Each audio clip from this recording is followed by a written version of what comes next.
Hello मित्रों, आज हम पढ़ने वाले हैं इंडियन एक्सप्रेस का एक्सप्लेन्ड 25 जून आज की डेट है। और इसका हम जो पढ़ने वाले हैं वो ये है FCRA रूल से रिलेटेड है।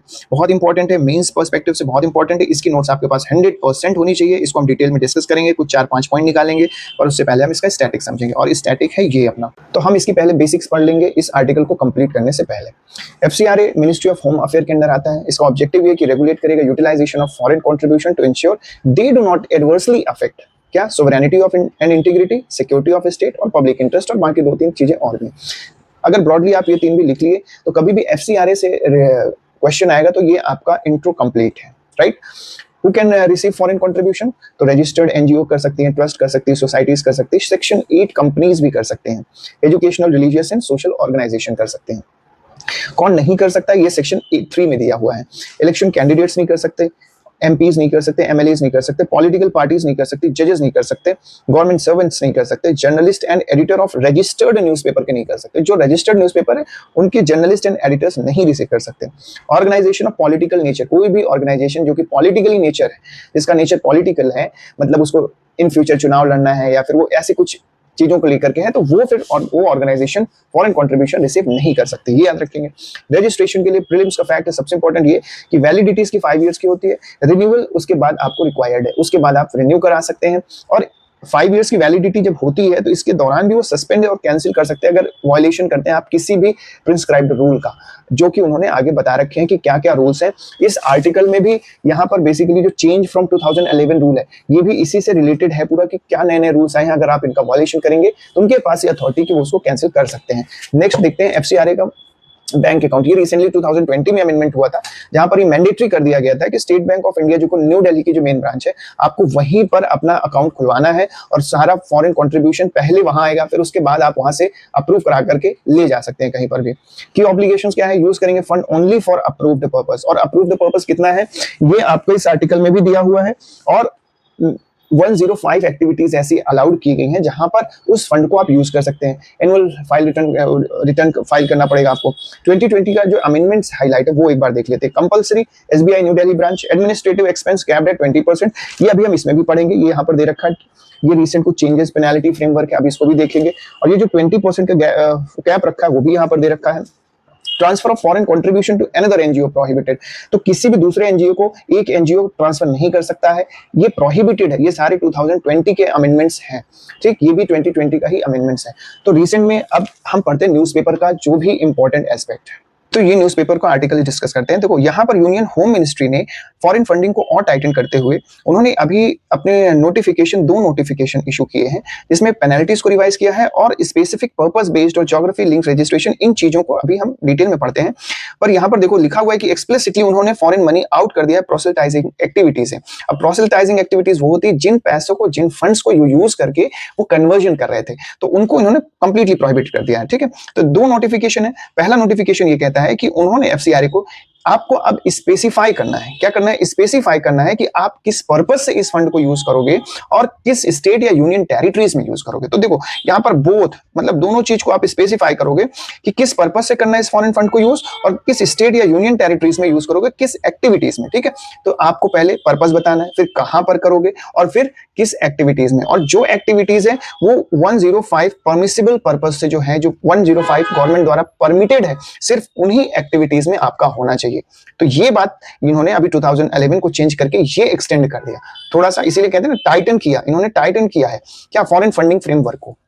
तो ये जो एग्जिस्टिंग FCRA है उनको 1 ईयर का टाइम भी दिया गया, 1 ईयर का टाइम दिया गया to indicate their purpose and geographical areas. जो नोटिफिकेशन अभी इशू है उसको आपको बताने के लिए 1 ईयर का टाइम भी दिया हुआ है कि आप इसके अंदर हमें बता दें, ठीक है।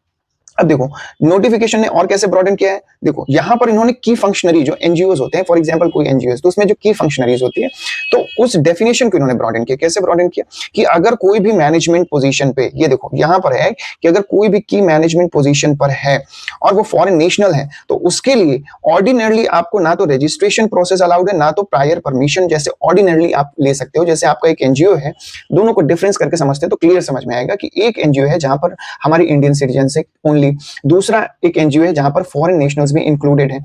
तो इन दोनों के लिए अब सेम प्रोसेस नहीं होगा, अब दोनों के लिए रजिस्ट्रेशन और प्रायर परमिशन जो होती है, अप्रूव बार बार परमिशन लेनी पड़ती है किसी भी वर्क के लिए, तो इन दोनों के लिए अलग होगा, इन दोनों के लिए अलग होगा, ठीक है। ये इन्होंने थोड़ा सा टाइट किया। दूसरा है कि minimum utilisation of funds require होगा फॉर रिन्यूअल के लिए, और अगर आपने रिन्यूअल कराना है तो मिनिमम आपको अप्रूव फंड्स खर्च करने पड़ेंगे, नहीं तो आपका वो कैंसिल भी हो सकता है। तो कैंसिल भी कर दिया जाएगा, इस कंडीशन पे कैंसिलेशन भी दिया हुआ है। दूसरा इन्होंने सब्सिक्वेंट इंस्टॉलमेंट जो है उसके लिए भी इन्होंने कंडीशन टाइटन कर दी है कि अब जैसे मान लो आपने कोई एक काम किया, उसके बाद आपको फिर फंड चाहिए, तो आप फिर जाओगे एसबीआई यहाँ पर फिर दिखाओगे नहीं, आप कहोगे कि हमें इतना पैसा चाहिए। पहले होता था कि आप नया फंड इशू करवा लेते थे, अब क्या है कि पहले आपको पूरी चीजें बतानी पड़ेगी, ये एक्टिविटीज हुई हैं, यहाँ पर इतना खर्च हुआ है, फिर वो अप्रूव करेंगे तब आप नया इंस्टॉलमेंट आपको मिलेगा। तो यहाँ पर रिलीज ऑफ सब्सिक्वेंट फंड्स को भी टाइटन कर दिया गया है। ये देखो, रिलीज ऑफ सब्सिक्वेंट फंड्स जो है उसको भी टाइटन कर दिया गया है, पर ये सारी चीजें फॉरेन फंड से रिलेटेड है। इन्होंने मैंडेट कर दिया है क्या, अब एक्सटेंसिव डिस्क्लोजर होगा, जो भी एनुअल रिटर्न्स आएंगी, एनुअल रिटर्न्स जो भी फाइल करोगे उसमें एक्सटेंसिव डिस्क्लोजर। कैसे एक्सटेंसिव डिस्क्लोजर की even social media account details भी अब आपको बतानी पड़ेगी, इनकेस अगर आप कोई सोशल मीडिया हैंडल यूज कर रहे हो तो वो भी आपको बताना पड़ेगा। तो ये पहले देखो कि कैसे नोटिफिकेशन ने ब्रॉडन कर दिया है, कैसे टाइट करने के लिए कि फॉरेन फंडिंग फ्रेमवर्क जो है वो प्रॉपर्ली रहे, ताकि किसी भी प्रकार का मिस अप्रोप्रिएशन ना हो पाए। अब यहाँ पर सेकंड नोटिफिकेशन कहता है कि उन्होंने रिवाइज किया है पेनल्टीज। तो पहला जो नोटिफिकेशन में दो पार्ट है, तो जो पहला पार्ट है उसने रिस्ट्रिक्शंस की बात कही है कि क्या क्या नए रिस्ट्रिक्शंस है और कैसे हम प्रोसेस को टाइटन कर रहे हैं। दूसरा जो है वो पेनल्टीज की बात कर रहा है। पेनल्टीज में क्या कह रहा है कि अब पेनल्टीज को कंपाउंड किया जाएगा, मतलब इंक्रीज किया जाएगा। किन किन चीजों पे पेनल्टीज इंक्रीज की गई है, जैसे मान लो for example excess administrative spendings, excess में जितना आपको अलाउड उससे ज्यादा आपने किया। डाइवर्जन ऑफ फंड्स, आपने जो स्पेसिफाइड एक्टिविटीज अलाउड उससे ज्यादा कहीं और आपने कर दिया तो उसके लिए भी आप पेनल्टीज पे करेंगे।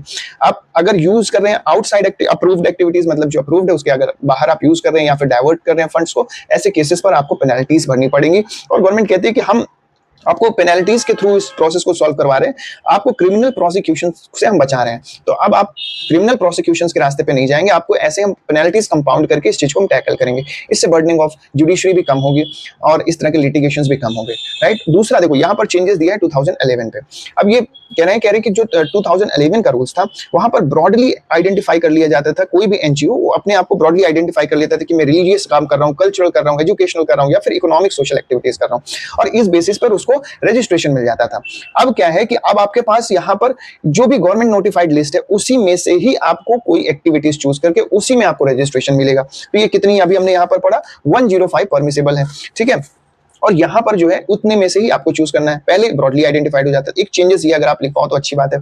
दूसरा क्या है कि कोई भी organisation earlier disclose their area of operations, registration itself was not linked to specific state. तो वहां पर एरिया तो बताना पड़ता था कि जैसे मैं एक एनजीओ खोल रहा हूं यहाँ पर करोल बाग पे, पर ये नहीं बताना पड़ता था कि करोल बाग में हम दिल्ली पे खोल रहे हैं या फिर करोल बाग किसी दूसरे एरिया में भी है, हमें इतना स्पेसिफिक नहीं जानकारी देनी होती थी। अब उन्होंने एग्जैक्ट लोकेशन आपसे मांग लिया है कि आप स्टेट बताओ, यूनियन टेरिटरीज तो उसको बताओ, कहाँ काम कर रहे हो, कहाँ कहाँ क्या क्या कर रहे हो, हर चीज की डिटेल्ड इंफॉर्मेशन अब आपको देनी पड़ेगी। तो ये सेकंड मेजर चेंज है। पहली geography was not the part of their licence, अब ज्योग्राफी को भी बहुत फोकस्ड ऐड किया गया है, ठीक है। जो नेक्स्ट फंक्शन है उसमें इन्होंने की फंक्शनरी को डिफाइन करने की बात कही गई है। अर्लियर जो रूल्स था 2011 का, उस पर जो एनजीओ के मेंबर होते थे वो अपने से एक नॉर्मल नेम यूज कर लेते थे, जैसे member of the executive committee. अगर मैंने पूछा कि आप कौन हो, हम मेंबर हैं एग्जीक्यूटिव कमिटी के, तो इस तरह के लोग यूज कर लेते थे। पर अब उन्होंने कहा कि जो भी की फंक्शनरीज होंगे किसी भी बॉडी में उसको डिफाइन किया जाएगा कि वो क्या है, डायरेक्टर्स है, पार्टनर्स है, ट्रस्टी है, ऑफिस बियरर है, मेंबर है, क्या है, उसको प्रॉपर्ली डिफाइन किया जाएगा, स्पेसिफाइड किया जाएगा कि आप हो क्या। एक ये नया चेंजेस आया है। उसके बाद इन्होंने जो फोर्थ पॉइंट आपका है वो ये कहता है कि प्रोसेल्टाइजेशन, उन्होंने प्रोसेल्टाइजेशन को कंप्लीटली परमिट नहीं किया है, मतलब आपको रिस्ट्रिक्टेड है। अगर आप फॉरेन फंड ले रहे हो तो किसी भी प्रकार का प्रोसेल्टाइजेशन आप नहीं कर सकते, मतलब कि रिलीजियस एक्टिविटी आप नहीं, किसी को कन्वर्ट कराने वाली जो बात होती थी कि कोई एनजीओ है वहां नॉर्थ ईस्ट में काम कर रहा है, झारखंड के मतलब ट्राइबल एरियाज में काम कर रहा है, इसलिए काम कर रहा है ताकि वो उनको क्रिश्चियनिटी में उनको वो करवा दे, कन्वर्ट करवा दे, तो ऐसी चीजों को कंप्लीटली प्रोहिबिट कर दिया गया है।